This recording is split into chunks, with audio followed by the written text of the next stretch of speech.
Hello दोस्तों, स्वागत है एक बार फिर आप सभी का आपके अपने यूट्यूब चैनल पीएस क्लासेस पर। तो दोस्तों, आज के इस वीडियो लेक्चर में हम पढ़ेंगे कक्षा 12 विषय भौतिक विज्ञान भाग 1 के प्रत्यावर्ती धारा चैप्टर से एक बहुत ही महत्वपूर्ण आर्टिकल्स को, जिसका नाम है LCR परिपथ। जी हाँ, जब प्रत्यावर्ती धारा परिपथ में प्रेरक L, संधारित्र C तथा प्रतिरोध R तीनों श्रेणी क्रम में जुड़े होते हैं तो इनकी प्रतिबाधा का सूत्र किस प्रकार ज्ञात किया जाता है, और साथ ही साथ पढ़ेंगे कि परिणामी विभवांतर और धारा के बीच में कितना कलांतर होता है। और वीडियो के अंत में पढ़ेंगे एक बहुत ही विशेष बात कि LCR परिपथ वैद्युत अनुनाद परिपथ कब कहलाता है, जो एग्जाम में बहुत ज़्यादा पूछा जाता है कि LCR परिपथ की वैद्युत अनुनाद स्थिति क्या है, वो आज के इस वीडियो लेक्चर में आपको बताने वाला हूँ स्टूडेंट। ठीक है, तो आइए बिना किसी देरी के शुरू करते हैं वीडियो लेक्चर को। और देखिए क्वेश्चन आपसे कैसे पूछा जाएगा, मैंने स्क्रीन पर लिख भी रखा है स्टूडेंट। चलिए समझाता हूँ आपको। तो देखिए क्वेश्चन एक आपसे इस टाइम से पूछा जाएगा कि प्रत्यावर्ती वोल्टेज स्रोत B बराबर V0 sin ओमेगा t, है ना। अगर ये लिख के आता है तो इससे कंफ्यूज नहीं होना, ये तो आप पहले से भी जानते हैं प्रत्यावर्ती वोल्टेज का समीकरण B बराबर V0 sin ओमेगा t के बराबर ही होता है। ठीक है, से प्रेरक L, संधारित्र C तथा प्रतिरोध R तीनों श्रेणी क्रम में जुड़े हैं। ठीक है स्टूडेंट। अच्छा, सिद्ध कीजिए कि परिपथ की प्रतिबाधा Z इजिकल टू वर्गमूल R square plus omega L minus 1/, omega C का होल स्क्वायर। कलांतर देखो, प्रतिबाधा का तो सूत्र है बेटा इतना, यहाँ आपसे केवल प्रतिबाधा पूछी जाए तो आप केवल यहाँ से लेकर के यहाँ तक ही इसको प्रूव करके आएंगे। कैसे प्रूव करेंगे अभी मैं बताऊंगा इसको प्रूव करके। अच्छा, कलांतर आपसे पूछा जाए तो कलांतर में बेटा आपके साथ ये भी आपको बताना पड़ेगा। कलांतर होता है phi equal to tan inverse omega L minus के 1/, ओमेगा C अपॉन R। ठीक है स्टूडेंट, तो ये कलांतर में आपसे पूछा जाएगा।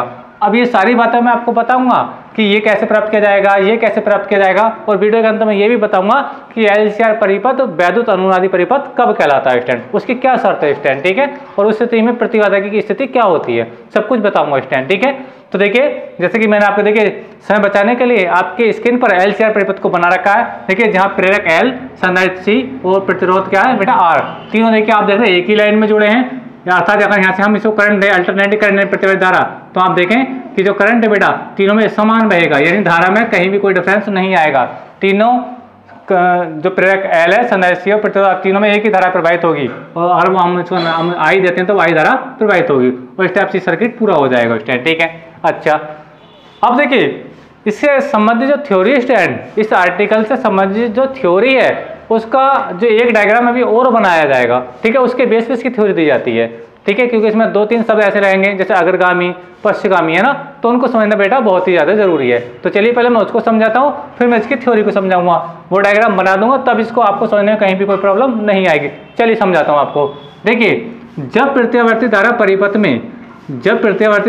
में केवल शुद्ध प्रतिरोध R जुड़ा होता है, शुद्ध प्रतिरोध केवल R, है ना, तो होता है क्या स्टैंड कि धारा I और विभवांतर क्या होते हैं बेटा, समान कला में होते हैं। धारा I और विभवांतर क्या होते हैं बेटा, आपका समान कला में होते हैं, अर्थात उनके बीच में कलांतर क्या होता है बेटा, शून्य होता है। ठीक है, अभी BR क्यों लिखा है मैंने, प्रतिरोध R के सिरों के बीच का विभवांतर लिखा है। ठीक है स्टैंड, तो ये तो बात है केवल प्रतिरोध वाली। प्रतिरोध में क्या होता है बेटा कि जब किसी प्रत्यावर्ती धारा परिपथ में केवल शुद्ध प्रतिरोध जुड़ा होता है, R जुड़ा होता है, तो धारा और विभवांतर के बीच में कोई कलांतर नहीं होता, अर्थात फाई का मान 0 होता है, अर्थात वो समान कला में होते हैं स्टैंड। ठीक है, अच्छा जब समान कला में होते हैं I और V, तो हम इसको इस कंडीशन से दिखाते हैं ग्राफ पर स्टैंड। ठीक है। अच्छा, लेकिन जब प्रेरक जुड़ा होता है, तो प्रेरक जो होता है स्टैंड वो धारा I से 90 डिग्री अग्रगामी होता है। प्रेरक जो होता है, प्रेरक के सिरों के बीच जो विभवांतर होता है, ये जो आप देख रहे हैं BL, ठीक है, ये जो प्रेरक आप देख रहे हैं, प्रेरक के सिरों के बीच जो विभवांतर BL है, ये धारा I से 90 डिग्री अग्रगामी होता है। अब जो कोई चीज़ बेटा धारा से अग्रगामी होती है, तो बेटा हम अग्रगामी के लिए इसको ऊपर लिखते हैं, और यानी जो इसका विभवांतर है प्रेरक L के सिरों के बीच जो विभवांतर BL है, वो धारा I से क्या है, अग्रगामी है, तो इसको ऊपर लिखते हैं। क्या लिखते हैं बेटा, ऊपर लिखते हैं इस टाइप से स्टैंड। ठीक है। अच्छा, एक बार फिर समझे, देखो BR और ये I समान कला में है, तो हमने दोनों को इसी ग्राफ पर एक्स अक्ष पर दिखाया, कहने का मतलब मेरा ये है। ठीक है।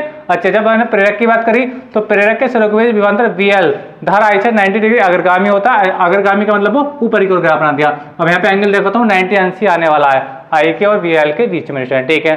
अच्छा, जब मैं बात करूँ संधारित्र की, तो जब बेटा संधारित्र जुड़ा होता है, जब संधारित्र C जुड़ा होता है, तो धारा जो होती है इसके सिरों के बीच जो विभवांतर BC है, वो धारा इस विभवांतर BC से 90 डिग्री अग्रगामी होती है। या तो यूं कहिए कि जो आपका संधारित्र है सी, इसके सिरों के बीच जो विभवांतर है BC वो धारा I से 90 डिग्री पश्चिगामी होता है। ठीक है, तो देखिए पश्चिगामी का जो ग्राफ बनाते हैं बेटा उसको हम थोड़ा नीचे करके दिखाएंगे, यानी ये आपका क्या है बेटा BC है। इस बात को समझें एक बार। देखिए जब केवल शुद्ध प्रतिरोध R जुड़ा होता है तो B और I समान कला में होते हैं, तो समान कला में होते हैं, इनके बीच में कलांतर क्या है बेटा शून्य है, इनके बीच में कलांतर कुछ नहीं, क्या है वो शून्य है स्टैंड। ठीक है, B और I के बीच में, किसके लिए प्रतिरोध के लिए। लेकिन अगर हम बात करें प्रेरक के लिए तो प्रेरक के सिरों के बीच में विभवांतर होता है VL, वो धारा I से 90 डिग्री अग्रगामी होता है। तो इसमें अगर आप थीटा बनाना चाहो तो वैसे आपको ठीक थीटा दिख रहा होगा, सॉरी ये आपको वैसे भी अगर मैं यहाँ पे ट्रायंगल ड्रॉ कर दूं तो एक समकोण त्रिभुज बनेगा, तो ये थीटा कितना है 90 अंश है स्टैंड। ठीक है, अच्छा जब संधारित्र C जुड़ा होता है तो संधारित्र के सिरों के बीच विभवांतर BC धारा I से 90 डिग्री पश्चिगामी होता है। तो आप देखेंगे यहाँ पे भी एक 90 अंश का एंगल इस टाइप से आपको बनता हुआ दिखेगा। तो ये किसके लिए है, प्रेरक के लिए है, और ये किसके लिए, संधारित्र के लिए है। तो प्रेरक के सिरों के बीच विभवांतर BL धारा I से 90 डिग्री अग्रगामी होता है, इसलिए वो ऊपर की ओर है। लेकिन संधारित्र के सिरों के बीच विभवांतर BC धारा I से 90 डिग्री पश्चिगामी होता है, इसलिए वो नीचे की ओर है। इतना आपको समझ में आ चुका होगा। अच्छा अब देख रहे हैं कि BL और BC क्या है बेटा, एक दूसरे के अपोजिट हैं, अर्थात विपरीत दिशा में है। क्या है बेटा, विपरीत दिशा में है। तो इनका परिणामी विभवांतर निकालेंगे हम। देखिए हम परिणामी विभवांतर निकालेंगे तो ये आएगा बेटा, मैं यहाँ पे लिख देता हूं VL और ये BC। ध्यान से समझें, BL और ये जो आप चिन्ह देख रहे हैं बेटा, ये अंतर, ये जो चिन्ह है बेटा धनात्मक अंतर है, यानी पॉजिटिव डिफरेंस का अंतर है। यहाँ पे होता क्या है कि हम अग्रगामी में से पश्चिगामी को घटाते हैं, अग्रगामी में से पश्चिगामी को घटा देते हैं स्टैंड। ठीक है, चलिए अगर आपको ऐसा अच्छा नहीं लग रहा है तो यहाँ पे डायरेक्ट माइनस भी लगा सकते हैं। हमने किया क्या है, हमने केवल इतना क्या है कि अग्रगामी वाले विभवांतर से यानी BL से जो पश्चिगामी विभवांतर है हमने BC को घटा दिया। याद रहे कि BL से ही BC को घटाएंगे।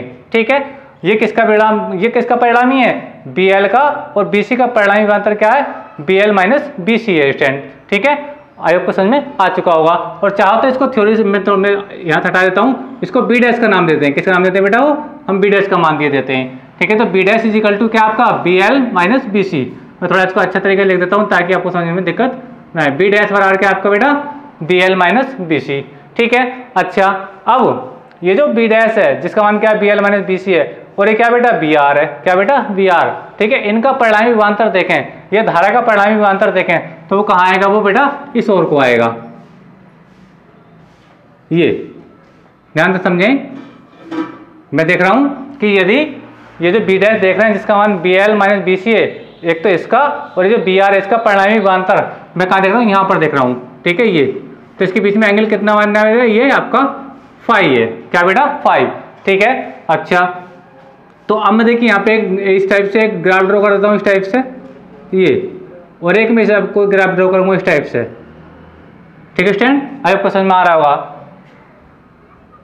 ये तो ये जो आपका B' है BL माइनस BC वो यहाँ पे देखिए, क्योंकि आप देखा तो ये रेखा इस रेखा के बिल्कुल समांतर है, तो जो ये चीज़ है वही चीज़ यहाँ, तो मैं यहाँ पे लिख देता हूँ, सब अच्छा लगेगा आपको BL माइनस BC।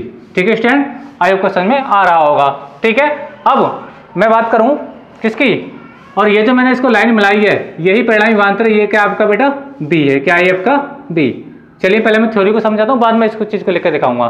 ठीक है, देखिए समझिए, मैंने लिखा माना प्रेरक L संधारित्र C तथा प्रतिरोध R तीनों श्रेणी क्रम में जुड़े हैं, जैसे कि आप लोग यहाँ देख रहे हैं स्टैंड। ठीक है, अच्छा तब BR व I समान कला में होते हैं। मैंने आपको बताया जब प्रतिरोध जुड़ा होता है तो धारा I और विभवांतर क्या होते हैं बेटा, समान कला में होते हैं। ठीक है, समान कला में BL धारा I से 90 डिग्री अग्रगामी, मैंने आपको बताया BL जो होता है वो धारा I से 90 डिग्री क्या होता है बेटा, अग्रगामी होता है, इसलिए ऊपर बनाते हैं। ठीक है, से अग्रगामी तथा BC यानी ये जो आप देख रहे हैं विभवांतर BC, ठीक है, धारा I से 90 डिग्री क्या होता है बेटा, पश्चिगामी होता है, पश्चिगामी के लिए इसको नीचे बनाया गया है। ठीक है, अब लिखा BL व BC एक दूसरे के विपरीत है। मैंने आपको बताया कि BL ऊपर की ओर है, BC नीचे की ओर को है। ठीक है, एक दूसरे क्या बेटे विपरीत है, तब इनका परिणामी विभवांतर B' जो देखो मैंने यहाँ पे दिखाया था, जो यहाँ पे दिखाया है वो क्या है BL माइनस BC। क्या बेटा, ये BL माइनस BC स्टैंड। ठीक है, होगा। ठीक है, BL माइनस BC, ये पॉजिटिव डिफरेंस का चिन्ह है, यहाँ पर चाहे तो माइनस भी लगा सकते हैं। ठीक है, चलिए माइनस लगा देता हूँ ये। तो बी डैश का मान क्या B L minus B C होगा। यदि बी डैश व बी आर, आपने देखा ये जो बी डैश आप देख रहे हैं ये बी डैश, ये जो बी डैश है ये, ठीक है, और ये क्या आपका बेटा बी आर है, ये क्या लाइन, ये लाइन है बी डैश और ये क्या बी आर, इनके बीच का परिणामी विभवांतर क्या हो बेटा बी हो, क्या हो बेटा बी, ठीक है, और यही प्रतिवर्ती धारा प्रतिवर्ती वोल्टेज का परिणामी विभवांतर है, ठीक है, परिणामी विभवांतर वी हो तब, ठीक है। अब देखिए बेटा मैं एक थ्योरम यूज करने वाला हूँ जिसका नाम है पाइथागोरस थ्योरम, यानी पाइथागोरस प्रमेय। ये देखो आप देख रहे हो स्टैंड, ये आधार है, ये लंब है और ये क्या बेटा कर्ण है, ये आप त्रिभुज देख रहे हैं इस टाइम, ये आपको समझ में आ रहा होगा, ये आधार है, ये लंब है और ये क्या बेटा कर्ण है। तो कर्ण का मान क्या है बेटा आपका v है, ठीक है, लंब का मान क्या है, लंब कैसे पहचाना है कि ये लंब है, ये देखो थीटा के सामने, अभी थीटा की जगह फाई है तो फाई के सामने ये वाली भुजा आ रही है, तो ये क्या है, तो आप जानते हैं कि थीटा के सामने हमेशा क्या होता है बेटा लंब होता है। तो ये जो लंब क्या है, लंब है बी डैश और बी डैश का मान है B L minus B C, जबकि ये क्या है बेटा आपका, ये है आपका आधार, क्या बेटा आधार, ठीक है, यानी ये जो मैं इसको थोड़ा पीछे करके दिखा देता हूँ ताकि आपको दिक्कत ना आए, मैं यहाँ पे लिख देता हूँ, देखिए बी आर, ठीक है स्टैंड। अब आप यहाँ से साफ देख रहे होंगे कि देखिए लंब ये हैगा, आधार ये हैगा और कर्ण ये हैगा। तो अब पाइथागोरस प्रमेय कहती है कर्ण का स्क्वायर और आधार का स्क्वायर प्लस लंब का स्क्वायर। चलिए मैं लगा कर दिखाता हूँ फार्मूला, देखिए कैसे आएगा आपका प्रतिबाधा का सूत्र। तो देखिए बी स्क्वायर कौन सा, ये बी स्क्वायर, कर्ण का स्क्वायर आधार का स्क्वायर का मतलब बी आर का स्क्वायर, समझे, बी आर स्क्वायर प्लस लंब का स्क्वायर, लंब क्या आपका बी डैश स्क्वायर या B L minus B C, एक ही बात है, कोई सी बात लिख लो स्टैंड, ठीक है। तो मैं लिख देता हूं, मैं यही लिख देता हूं, ना कि मुझे एक लाइन बढ़ानी पड़ेगी, B L minus B C, B L minus B C का होल स्क्वायर, यानी वही फार्मूला कर्ण का स्क्वायर, ठीक है, यानी ये आपका कर्ण है, ये आपका आधार है और ये क्या आपका लंब है स्टैंड, ठीक है। अच्छा अब देखिए स्टैंड मैं एक बार बताता चलूँ, ये देखिए मैं आपको बताता हूँ बी इक्वल टू क्या होता है, मैं यहाँ पे लिख देता हूँ ताकि दिक्कत ना लगे आपको। देखिए बी आर होता है इक्वल टू आई आर, क्या होता है आई आर, ओम के नियम से, ठीक है। अच्छा ये जो बी एल होता है, बी एल बराबर होता है स्टैंड एक्सएल, क्या होता है बेटा, सॉरी आई एक्सएल, और जहां एक्सएल क्या है प्रेरण प्रतिघात, क्या है बेटा प्रेरण प्रतिघात है। और ये जो बीसी है, इस बीसी का जो मान आता है, मैं थोड़ा इसको बड़ा कर देता हूं, तो बीसी का जो मान होता है वो क्या होता है बेटा आई एक्स सी होता है, आई एक्स सी, ठीक है। एक बार फिर समझ लें बात को, अगर नहीं आई समझ में, देखिए इस फार्मूले में बी आर की जगह लिखेंगे हम आई आर और बी एल की जगह लिखेंगे हम आई एक्स एल और बी सी की लिखेंगे आई एक्स सी। चलिए रखते हैं मान, तो ये जाएगा बी स्क्वायर, मैं थोड़ा पीछे से लिख के लेकर आता हूँ, देखिए बी स्क्वायर बराबर रहेगा स्टैंड बी आर का स्क्वायर, तो बी आर की जगह आएगा आई आर, तो आई आर का स्क्वायर हो जाएगा प्लस आपका रहेगा बी एल की जगह आएगा बेटा एक्सएल, आई एक्सएल सॉरी, तो I XL minus I X C, ये किसका मान है बी एल का और ये किसका मान है बेटा बी सी का स्क्वायर, बेटा आपका ये आ गया। अब देखिए बेटा ये भी स्क्वायर के अंदर है और ये भी होल स्क्वायर के अंदर है, ठीक है। तो जब मैं स्क्वायर खोलूंगा तो आई स्क्वायर बनेगा, यहाँ पे भी आई स्क्वायर बनेगा, यहाँ भी आई स्क्वायर बनेगा, यानी ए माइनस बी का फार्मूला बनाकर खोलूँ तो यानी कहने का मीनिंग बेटा ये है स्टैंड कि वी स्क्वायर बड़ा हो जाएगा, यहाँ से आई स्क्वायर का हो जाएगा बेटा कॉमन हो जाएगा, सारे में से आई स्क्वायर का हो जाएगा कॉमन हो जाएगा। स्क्वायर क्यों कॉमन है, क्योंकि दोनों की सबकी घात क्या पूर्ण वर्ग संख्या बनी हुई है ना, तो ये जाएगा बेटा आपका यहाँ से बचेगा आपका आर स्क्वायर और प्लस यहाँ से बचेगा आपका, यहाँ से बचेगा ओनली एक्सएल माइनस यहाँ से बचेगा बेटा आपका एक्स सी का होल स्क्वायर स्टैंड, ठीक है। अच्छा ये आई स्क्वायर इसके अपॉन में आ जाएगा, तो मैं इसको लिख सकता हूँ बी अपॉन आई, थोड़ा मैं ऊपर से लिखता हूँ, तो बी अपॉन आई मैं पूरे का होल स्क्वायर लगा देता हूँ स्टैंड, ठीक है। अच्छा तो ये हो जाएगा आर स्क्वायर प्लस क्या ये एक्सएल माइनस एक्स सी का होल स्क्वायर स्टैंड, ठीक है। अब देखिए इसका वर्ग घटाऊंगा तो इस पर क्या चढ़ जाएगा, वर्गमूल चढ़ जाएगा। चलिए मैं थोड़ा यहाँ पे दिखा देता हूँ आपको, शायद आपको नीचे स्क्रीन पर नहीं दिखाई दे, मैं थोड़ा यहाँ पे साइड में लिख रहा हूँ। देखिए जब मैं वर्ग घटाऊंगा तो इस पर पूरे पर क्या जाएगा वर्गमूल आ जाएगा, तो ये हो जाएगा स्टैंड, ये बचेगा यहाँ पे बी अपॉन आई बराबर वर्गमूल R square plus XL minus X C का होल स्क्वायर, ठीक है स्टैंड। आई होप कसम। अब देखिए जहाँ बी अपॉन क्या है, बी अपॉन आई क्या परिपथ का प्रतिरोध है, जहाँ बी अपॉन आई बराबर क्या होता है आर होता है, ओम के नियम में आपने पढ़ा है, तो ये बी अपॉन आई आर नहीं कहलाएगा। क्यों नहीं कहलाएगा? क्योंकि ये तीनों के कारण आया है। किस कारण? प्रेरक के, संधारित्र के और प्रतिरोध के, तो तीनों के कारण आया। तो इसे प्रतिरोध ने क्या कहा? परिपथ की प्रतिबाधा कहते हैं। क्या कहते हैं बेटा? परिपथ की प्रतिबाधा, जिसे हम जेड से लिखते हैं। ठीक है, तो लिखेंगे, मैं लिख देता हूं, देखिए, परंतु बी अपॉन आई बराबर क्या है? जेड। याद रखें प्रतिबाधा, और आर नहीं लिखे यहाँ पे, है ना। जहां बी अपॉन आई क्या है बेटा? परिपथ का प्रतिरोध है, जिसे हम परिपथ की प्रतिबाधा कहते हैं। हम जेड से प्रदर्शित करते हैं, जेड एल सी आर से प्रदर्शित करते हैं। परिपथ की प्रतिबाधा, परिपथ की प्रतिबाधा, प्रतिबाधा। चलिए, तो ये जेड बराबर हो जाएगा स्टैंड आपके पास, जेड बराबर आर स्क्वायर। ठीक है स्टैंड, और पूरा वर्गमूल लगा इस टाइप से। अब देखिए एक्सएल क्या होता है? एक्सएल होता है ओमेगा एल। एक्सएल क्या होता है? Omega L. मैं यहाँ साइड में लिख देता हूँ ताकि आपको दिक्कत ना लगे। देखिए एक्सएल जो होता है आपका, एक्सएल वो क्या होता है बेटा? आपका ओमेगा एल होता है। और ये जो एक्ससी होता है, एक्ससी ये होता है 1 अपॉन ओमेगा सी, यानी एक्ससी का जो मान होता है बेटा वो क्या होता है? 1 अपॉन ओमेगा सी होता है। ठीक है स्टैंड, मैं इसको यहाँ पर अलग से पैक कर देता हूँ, इसको आपको समझाने के लिए स्टैंड। ठीक है, तो ये आर स्क्वायर देखिए आपका, देखिए सेम आ गया, प्लस ये आ गया बेटा आपका, ये क्या आपका एक्सएल। तो एक्सएल क्या आपका लिख सकते हैं? Omega L. क्या लिख सकते हैं बेटा? Omega L. माइनस ये आ गया एक्ससी। एक्ससी क्या लिख सकते हैं हम? 1 upon omega C, 1 upon omega C. तो स्टैंड आपने देखा कि ये वही फार्मूला है जो आपकी स्क्रीन पर ऊपर लिखा है। ठीक है, ध्यान से देखें, मैं इसको पहले पैक कर देता हूँ। ये देखिए क्या है? Z equal to R square plus omega L का स्क्वायर, इसको ब्रैकेट को बंद कर देता हूँ, सॉरी, और ये स्क्वायर चल रहा है, स्क्वायर भी आएगा इसका।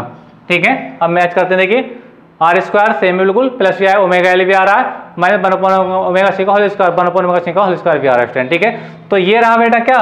इसकी प्रतिबाधा का सूत्र। अगर आपसे बेटा इतना पूछा जाए तो आप इतना करके आएंगे, लेकिन आपसे कलांतर पूछा जाए तो अभी थोड़ा आगे बढ़ाया जाएगा। चलिए मैं इसको आगे बढ़ा करके दिखाता हूं, तो आई होप कि आपको समझ में आया होगा स्टूडेंट। ठीक है, चलिए अब बात करते हैं इसके कलांतर की, यानी अब हम निकालेंगे फाई का मान। क्या का मान बेटा? फाई का। कैसे निकालते हैं? चलिए मैं लिख देता हूं इधर, देखिए हेड लगाएंगे कलांतर।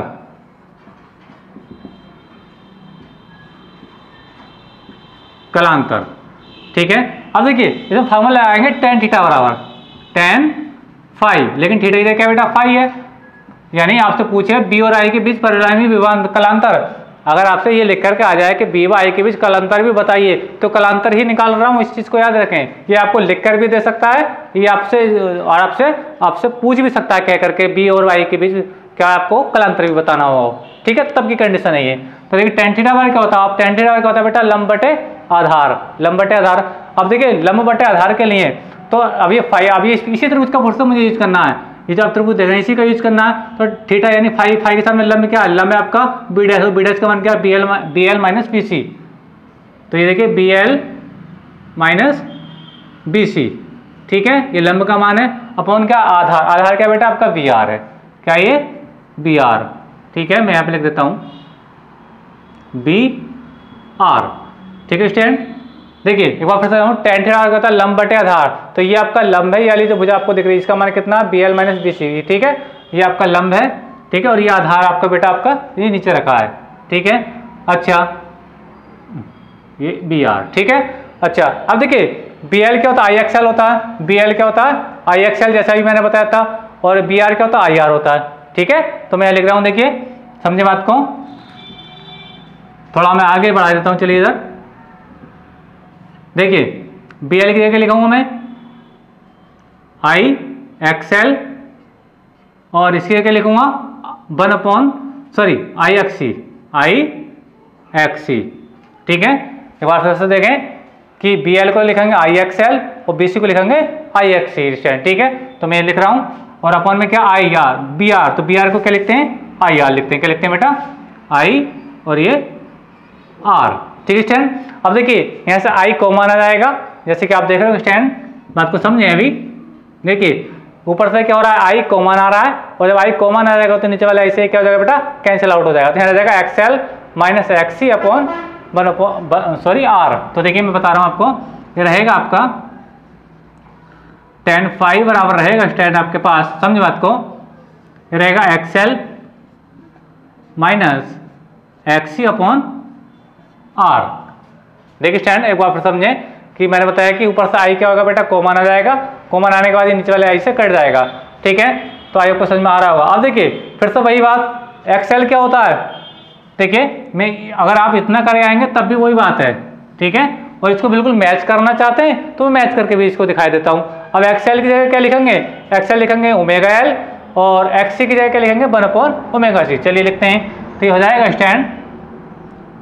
और देखिए मैं इस tan को भी इन्वर्स में लेकर जा रहा हूँ साथ साथ, ध्यान से समझे, यानी फाई का ही मान निकाला मैं केवल, फाई बराबर हो जाएगा बेटा आपका tan इनवर्स। देखिए एक्सएल को क्या लिखूंगा, एक्सएल को लिखूंगा मैं ओमेगा एल, क्या लिखूंगा बेटा, ओमेगा एल माइनस क्या है एक्सी, और एक्सी को क्या लिखते हैं, एक्सी को लिखते हैं स्टैंड 1 अपॉन ओमेगा सी। चलिए लिख दीजिए 1 अपॉन ओमेगा सी, ठीक है स्टैंड। अच्छा अपॉन में क्या आपका, मैं थोड़ा नीचे से लेता हूं इसको, फाई बराबर इस टाइप से स्टैंड, ठीक है। और आर आपका बेटा ये रहेगा, आर जो आपका नीचे वो बेटा आपका ये रहा स्टैंड, ठीक है। तो देखिए मैंने क्या किया कि tan को मैंने कहाँ पहुँचा दिया बेटा, इन्वर्स में पहुँचा दिया। और इन्वर्स की चीज़ को थोड़ा ऐसे लिखते हैं, मैं आपको बेटर करके बताऊँ, इस टाइप से, ठीक है। यानी आपका फाई का मान निकालोगे तो tan इन्वर्स में जाएगा, एक्सएल की जाएगा आएगा ओमेगा एल, और एक्सी की जाएगा 1 अपॉन ओमेगा सी, और ये जो आ रहा है बेटा आपका ये आएगा। और यहाँ पे आप देखें तो यही वो फाई बराबर क्या, tan inverse omega L minus 1 upon omega C, और ये आर, बिल्कुल यही फार्मूला है, क्या है वो, यही फार्मूला। अब इसको यहाँ से मैं अलग से पैक कर देता हूँ ताकि आपको समझ में कोई दिक्कत ना आए स्टैंड, ठीक है।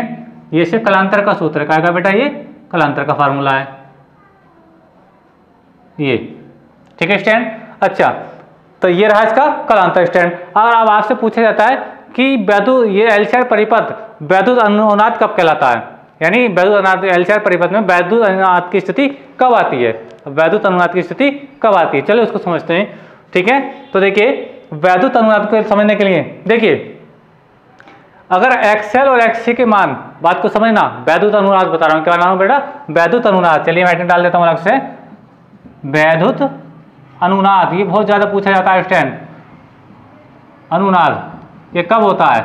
देखिए वैद्युत अनुनाद के लिए क्या होता है स्टैंड, कि अगर एक्सएल और एक्सी यानी प्रेरण प्रतिघात और धारित्रीय प्रतिघात, एक बार फिर समझ लें, यानी ये जो फार्मूला है एक्सएल और ये क्या एक्सी, और एक्सएल और एक्सी एक दूसरे के अगर बराबर हो जाए, क्या हो जाए बेटा, बराबर, तो अब यहाँ ये एक दूसरे के कैंसिल आउट हो जाएंगे, यानी एक दूसरे के उनके, मान लीजिए एक्सएल का मान भी 10 है और एक्सी का मान भी 10 है, तो 10 से 10 कैंसिल, तो tan फाई का मान कितना आएगा बेटा आपका 0 आ जाएगा। और आई होप समझ में आ रहा है, यानी कहने का मतलब ये है अनुनाद के लिए क्या होता है, अनुनाद की स्थिति तब पॉसिबल होती है जब बेटा, जब एक्सएल बराबर होता है किसके, एक्सी के, एक्सएल किसका होता है बेटा, एक्सी के बराबर होता है। और जब एक्सएल और एक्सी के बराबर होता है स्टैंड, तो एक्सएल एक्सी के दोनों बराबर आएंगे, यानी इन दोनों के मान आपस में बराबर होंगे, ठीक है। एग्जाम्पल मैं दे रहा हूँ, मान लीजिए ये भी 10 एक्सएल का मान और एक्सी का मान भी 10, तो 10 से 10 कैंसिल, तो ऊपर बचेगा 0, 0 से 8 से भाग 0, तो tan फाई क्या आएगा, 0 ही आएगा, क्या आएगा बेटा, 0 आएगा। अच्छा इस चीज़ को यहाँ पे भी समझ सकते हैं स्टैंड, देखिए एक्सएल और एक्सी एक दूसरे के क्या जाएंगे, बिल्कुल बराबर हो जाएंगे। जब ये बराबर हो जाएंगे स्टैंड, तो आपका जो जेड का, अब ये यहाँ पे देखिए, यहाँ पे चलिए यहाँ से समझ लीजिए, देखिए एक्सएल और एक्सी एक दूसरे क्या हो जाएंगे, बिल्कुल बराबर हो जाएंगे, और जब बराबर हो जाएंगे तो ये 0 हो जाएगा, तो 0 का स्क्वायर हो जाएगा, देखिए बी अपॉन आई, और बी अपॉन आई क्या बेटा, जेड है, बी अपॉन आई क्या बेटा, जेड है आपका, ठीक है। तो ये तो 0 का स्क्वायर 0, तो ये स्क्वायर कहाँ जाएगा, इस पर आ जाएगा। देखिए मैं करके दिखाता हूँ आपको क्या कह रहा हूँ आपसे, ध्यान से समझें। मैं देखिए जेड बराबर हो जाएगा अनुनाद की स्थिति में, तो पहले मैं इसे कलांतर की बात कर देता हूँ। तो कलांतर जो आएगा आपका बेटा, यानी tan फाई का जो मान आएगा वो कितना आएगा, 0, क्या आएगा बेटा, 0 आएगा। ये वैद्युत अनुनाद की स्थिति में बता रहा हूँ। वैद्युत अनुनाद के लिए क्या होता है, एक्सएल और एक्सी के एक दूसरे क्या होते हैं, बिल्कुल बराबर होते हैं, और जब बराबर होते हैं तो tan फाई का मान कितना, 0, तो इसका मीनिंग ये हो गया कि फाई का जो मान है वो क्या है, 0 है, यानी बी और आई के बीच में कोई भी कलांतर नहीं है। बात को समझ लें, वैद्युत अनुनाद की स्थिति में एक्सएल और एक्सी एक दूसरे के बराबर होते हैं, और जब बराबर होते हैं तो एक दूसरे कट के tan फाई का मान कितना आ जाएगा, 0 आ जाएगा, और tan फाई का मान 0 हो गया, तो मतलब थीटा tan में किसका 0 होता है, 0 का मान 0 होता है, तो यानी यहाँ पे फाई का मान क्या हो जाएगा बेटा, 0 हो जाएगा, ठीक है। और 0 हो जाएगा फाई का मान, तो इसका मतलब ये हुआ कि बी और आई के बीच में कोई भी कलांतर नहीं है। और इस स्थिति में अगर प्रतिबाधा की बात करूं, जेड की अगर बात करूं, तो देखिए बी अपॉन आई क्या बन जाएगा, जेड बन जाएगा, ये तो पहले से ही हम जानते हैं, यहाँ पे भी देख रहे होंगे स्टैंड। अच्छा, अब ये क्या देखिए आर स्क्वायर, क्या बेटा ये आर स्क्वायर स्टैंड, ठीक है। अच्छा, मैंने बताया कि ये एक्सएल और एक्ससी एक दूसरे के बिल्कुल बराबर हैं और ये एक दूसरे से कैंसिल भी आउट हो जाएंगे, मैंने अभी बताया इसका मान, ठीक है। जब कैंसिल आउट हो जाएंगे तो ये क्या रहेगा, 0 का स्क्वायर रह जाएगा, क्या रहेगा 0 का स्क्वायर, ठीक है। तो 0 का स्क्वायर लगाने से कोई फायदा नहीं, ठीक है स्टूडेंट। तो अब ये बचा आर स्क्वायर, तो आर स्क्वायर स्क्वायर से क्या कट जाएगा बेटा, आपका आर कट जाएगा, सॉरी स्क्वायर से वर्गमूल कट जाएगा। तो इस स्थिति में जो जेड जो आएगा वो किसका बराबर आएगा बेटा, वो प्रतिरोध आर के बराबर आएगा, ठीक है स्टूडेंट। जब जेड आर का बराबर आ जाता है तो एलसीआर परिपथ वैद्युत अनुनाद परिपथ कहलाता है। इसके लिए एक बात बहुत याद रखना कि हमेशा वैद्युत अनुनाद के लिए एक्सएल का मान एक्ससी के बिल्कुल बराबर होना चाहिए। उस स्थिति में क्या होता है, कलांतर क्या होता है बेटा, बी और आई के बीच में शून्य होता है, और जब शून्य होता है तो प्रतिबाधा जो जेड का जो मान आता है, ठीक है, वो कितना आता है आपका, जेड और आर के साथ परिपथ के प्रतिरोध के बराबर आती है प्रतिबाधा। तो ये स्थिति कहलाती है वैद्युत अनुपात की। तो आई होप कि ये आर्टिकल आपको समझ में आया होगा स्टूडेंट। याद रखें परीक्षा के दृष्टि से ये आर्टिकल बहुत ही महत्वपूर्ण है। जिसने प्रतिवर्ती धारा चैप्टर में ये नहीं पढ़ा तो समझो उसने कुछ भी नहीं पढ़ा स्टूडेंट, ठीक है। वीडियो आपको पसंद आई है तो वीडियो को भी लाइक कीजिए, शेयर कीजिए, कमेंट करके बताइए, और चैनल पर नहीं है तो चैनल को सब्सक्राइब भी कर लीजिए। मिलेंगे अगले वीडियो में, अब इसका स्क्रीनशॉट ले लीजिए। तब तक के लिए धन्यवाद।